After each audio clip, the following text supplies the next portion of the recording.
শুনলাম ভারতের একজন দোকানদার সে তার দোকানের সামনে আই লাভ মোহাম্মদ লিখেছিল বলে তাকে নাকি জেলে নেওয়া হয়েছে। আচ্ছা, তারা কি ইতিহাস ভুলে গেছে? ইসরায়েলও কিন্তু চেয়েছিল ফিলিস্তিনকে মুছে ফেলতে, কিন্তু একটা সময় পুরো বিশ্ববাসী ফিলিস্তিন হয়ে গিয়েছিল। তারা হয়তো চেয়েছিল সেই দোকানদারের মুখ থেকে আই লাভ মোহাম্মদ কেড়ে নিতে, কিন্তু আজ খোঁজ নিয়ে দেখেন পুরো বিশ্ববাসীর মুখে আই লাভ মোহাম্মদ জেগে উঠেছে।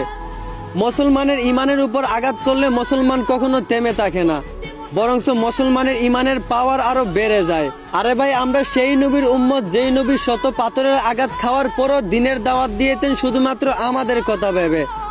আর সেই নবীর প্রতি ভালোবাসা দেখালে আপনারা আমাদেরকে জেলের ভয় দেখাবেন? তাহলে শুনেন, আমি আজ বাংলাদেশের মাটিতে দাঁড়িয়ে গলা উঁচু করে বলতাছি, আই লাভ মোহাম্মদ। আমি আমার জীবনের চেয়েও বেশি হযরত মুহাম্মদ সাল্লাল্লাহু আলাইহি সাল্লামকে ভালোবাসি।